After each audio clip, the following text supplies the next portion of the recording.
What do local disputes over cell phone towers, helicopter tours, the Daily Bread Soup Kitchen, and the Economic Development Commission have in common? That would be local attorney Kim Rosanka, who has battled for one interest or another in more headline-making public controversies than I can name. Rosanka is the managing partner of the Dean Mead law firm in Viera, where she has developed a specialty in land use law and has represented the Viera Company. Behind every dispute is a serious body of law, zoning rules, and legal opinions. So today I asked Rosanka about the law, her personal takes on local controversies, and the outcomes that affect us all. Kim, you're really involved in permitting cell phone towers, and that's an issue that I think a lot of people are interested in because they have cell phones and they want good service, but on the other hand, there's this issue of, I don't want a big tower in my backyard. So what are some of the considerations that we need to keep in mind when, I don't know, somebody goes to the county and wants a permit to put a cell phone tower in someplace? The biggest consideration is the standards right now that the county has in place. They have an ordinance that has certain requirements, so you can't put them everywhere you want. In the case I was working with, they wanted us to put it at a city park, county park, but we couldn't because it didn't meet the requirements. One of the requirements is it has to be 5 times the height away from residential use property.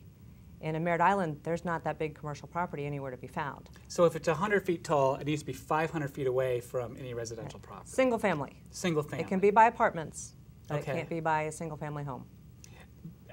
Okay, but so now you've got a limited number of places now then that you could put it. Right. And the size of the property is determinative too. You have to be 200 feet away from every property line.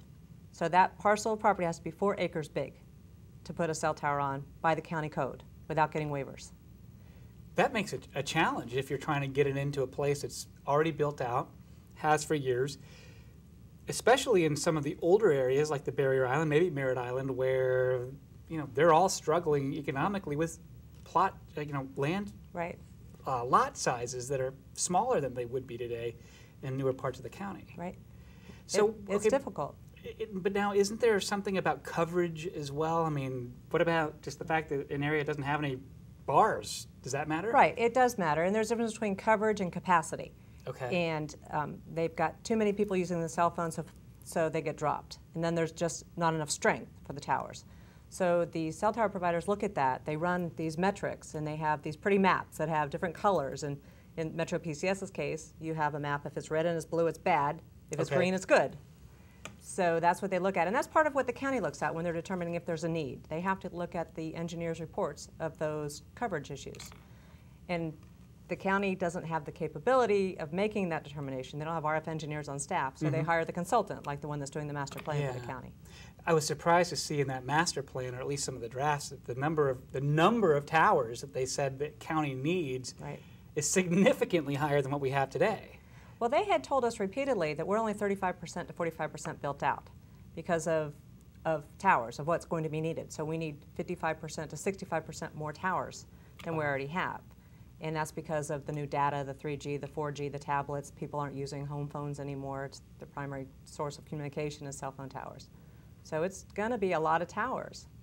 It's difficult to think, though, again, 4 acres someplace. If you're trying to put a tower in where, well, I mean, I'm from Satellite Beach. I can't think of a place that's 4 acres except for maybe the high school or maybe like the soccer fields that are there.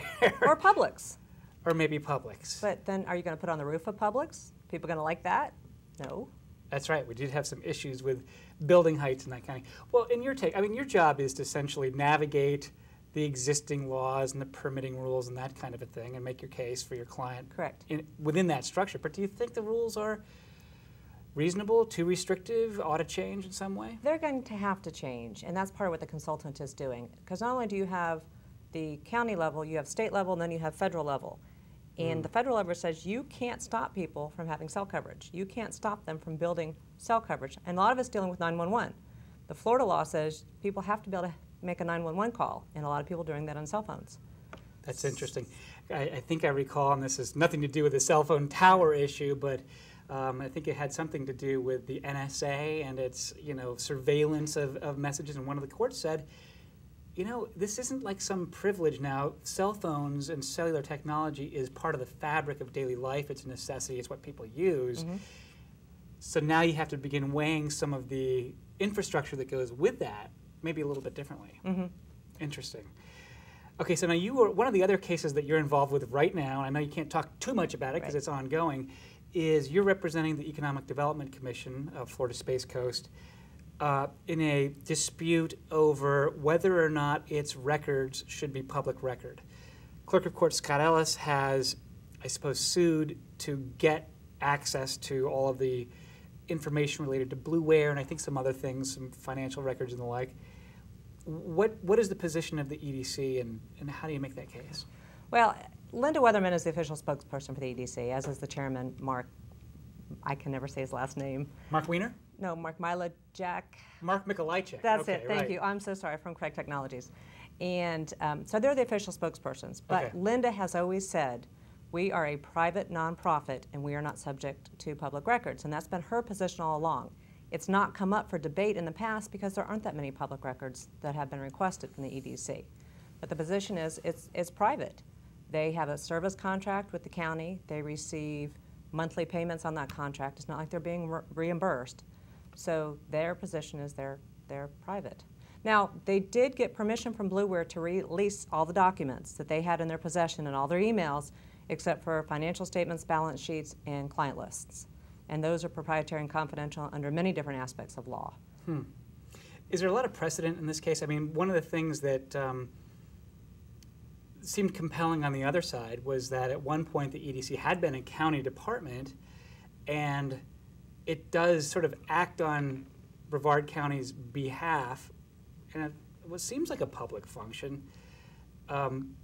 There's something in its contract that says some of its records will be subject to the Florida statutes, but is there guidance someplace else? Have there been other cases that have settled this matter before? Yeah, there are two lines of cases and two tests. One's the delegation test, and that's as if the government turns over all of its function in that regard, such as picking up derelict cars.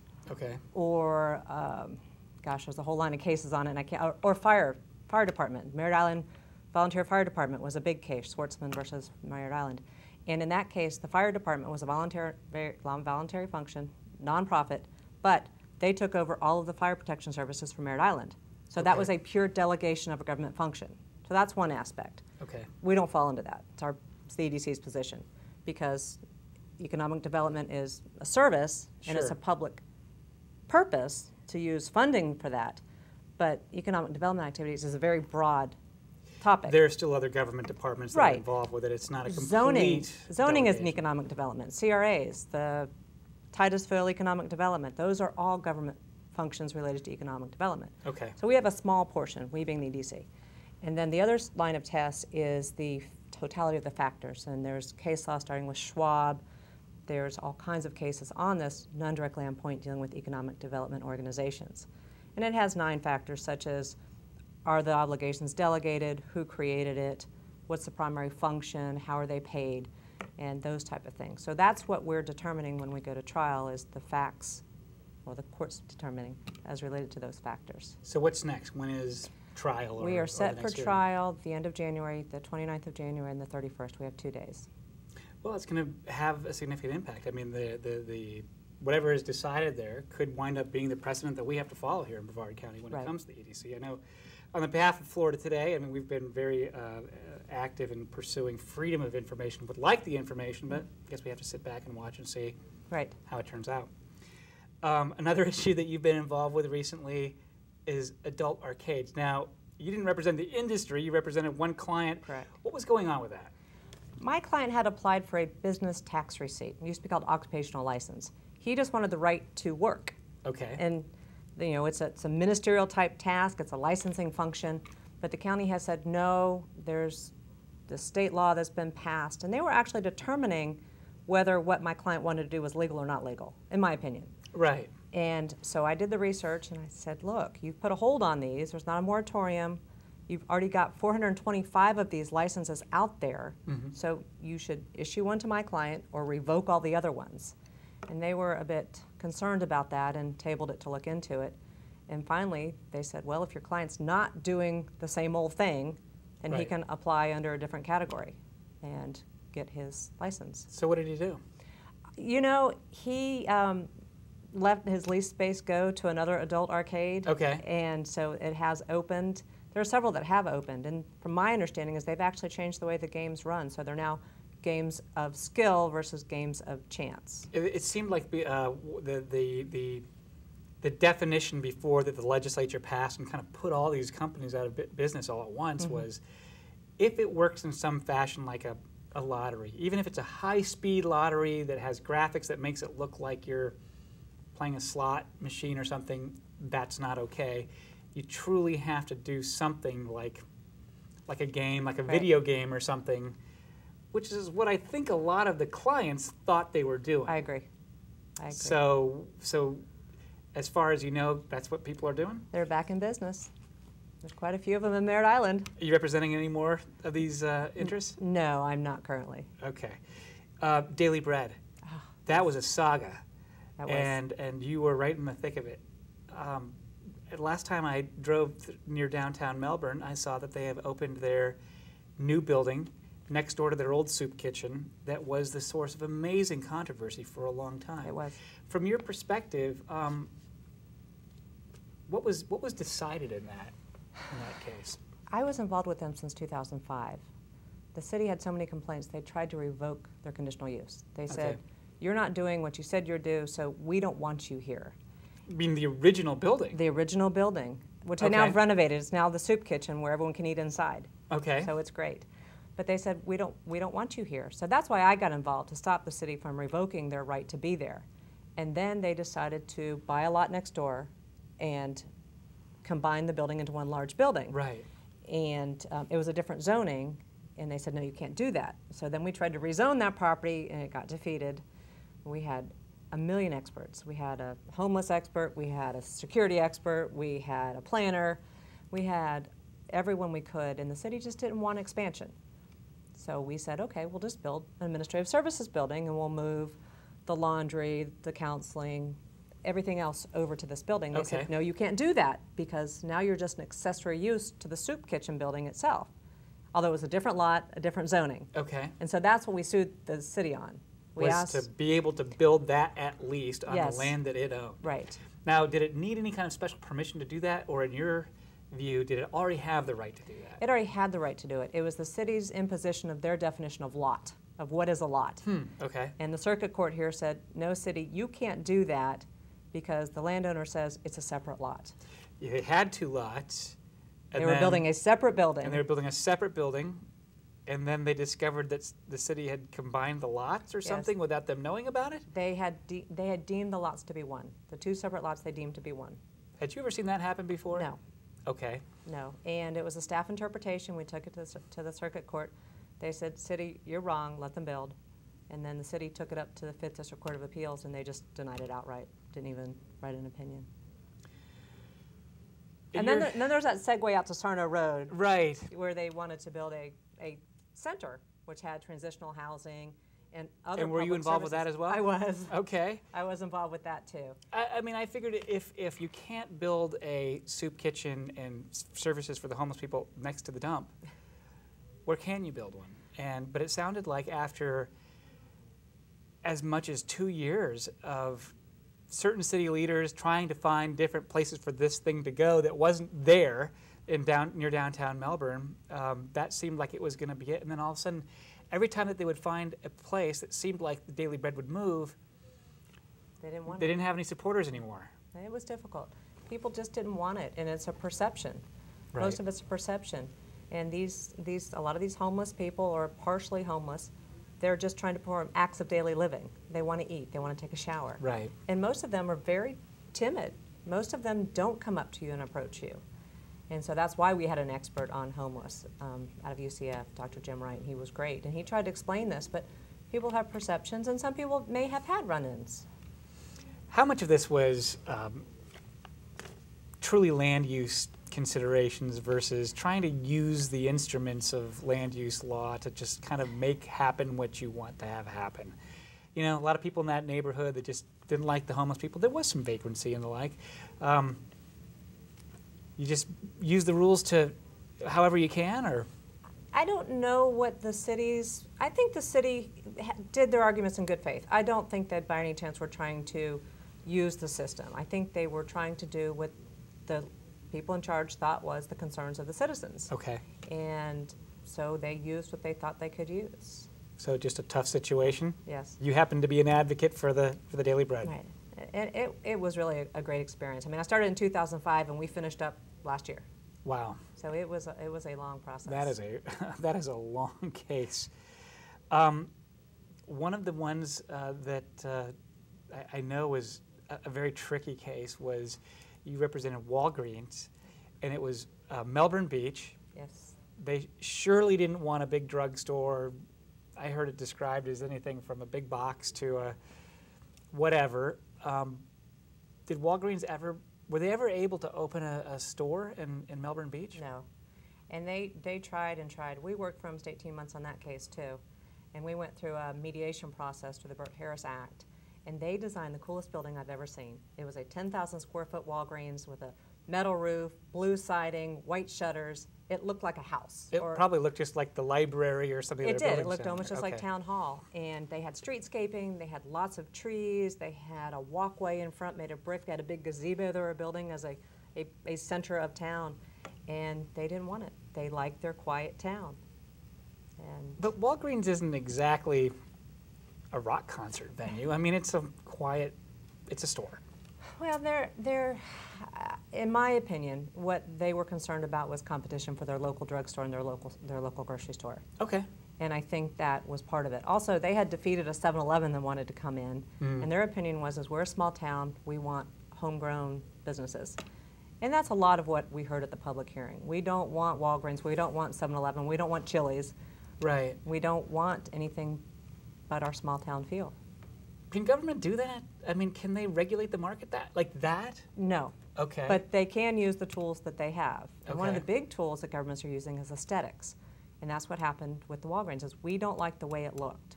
So we brought in architects, the city brought in architects, and we sat and we designed this, what we thought was an amazing Walgreens. And they still didn't approve of that. They didn't approve it. And Walgreens decided that they were done fighting, and now the Chevron has rebuilt, and That's right. There was a gas station Yes, it was that a wanted gas to put in station. a new.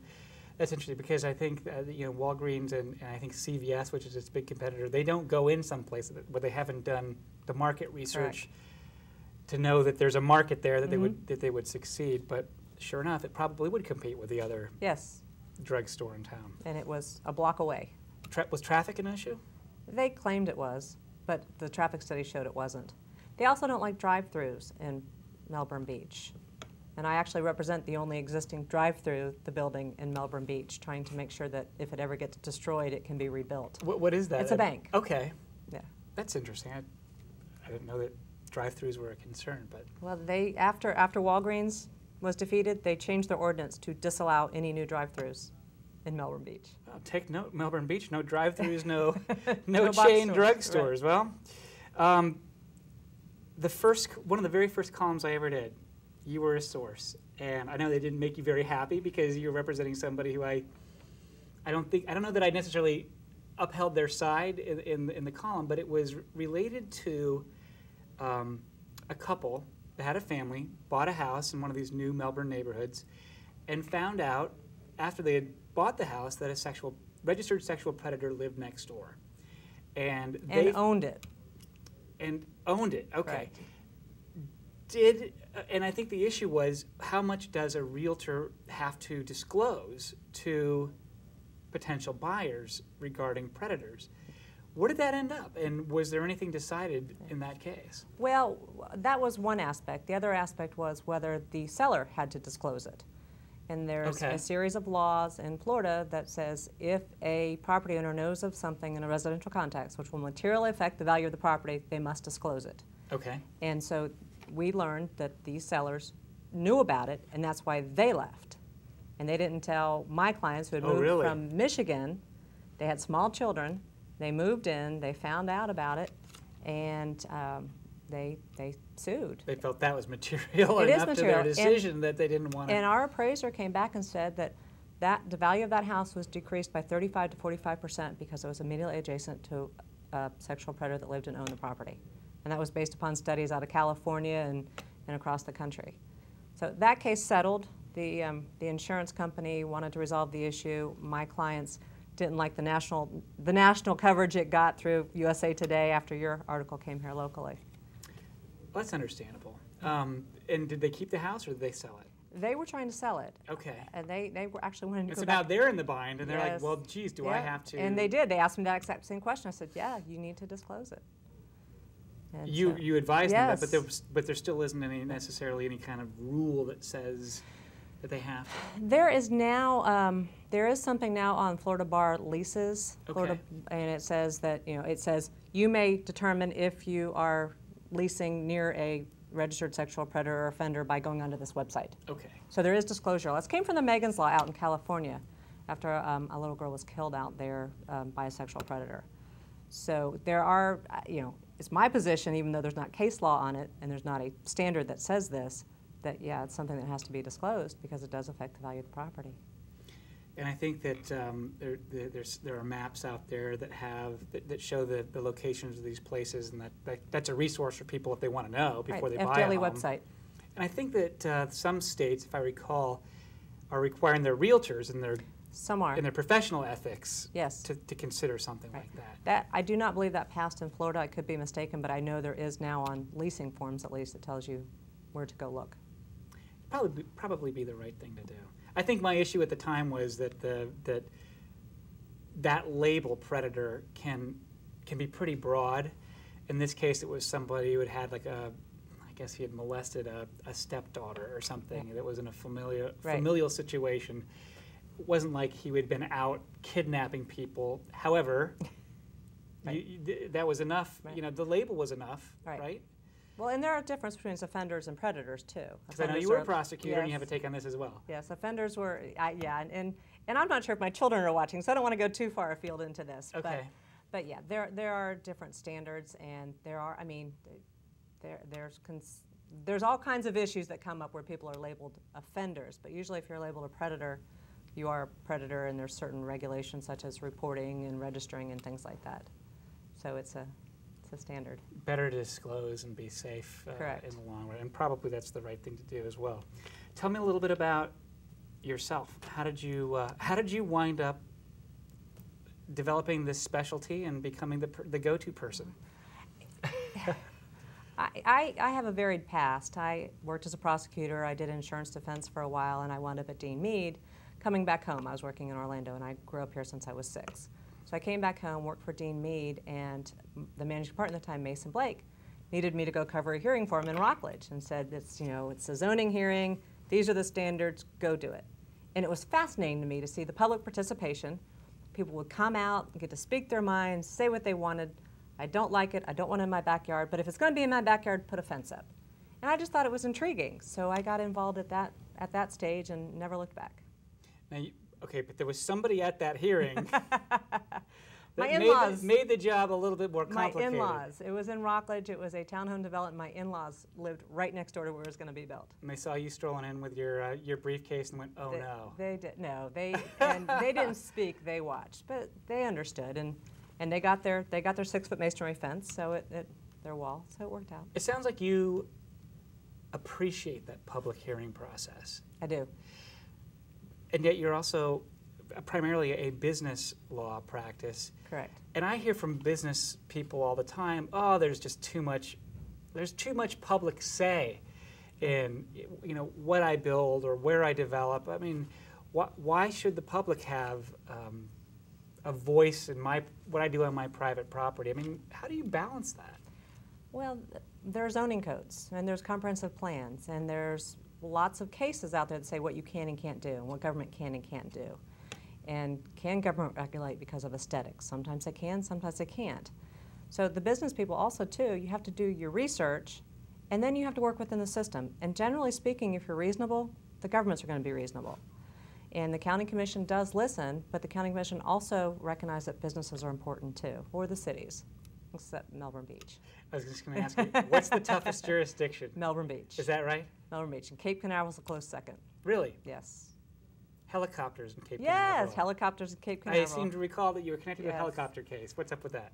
I had been hired by the owners of what used to be the AJT building. I think it's still called that, but it's owned by a different company.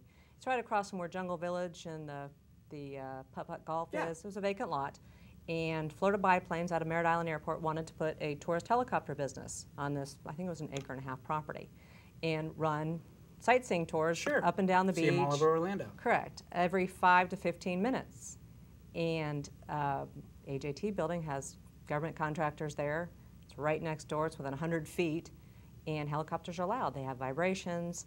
And it's more of an impulse noise. If you hear it constantly, you get used to it. But if you're hearing it every 5 to 20 minutes and the takeoff and landings, it's disturbing. So they hired me to fight this use. Okay. And it worked. They went away. No helicopter tours. No helicopters. They are going out to the port, we think, and the Cape Canaveral City Council has supported that.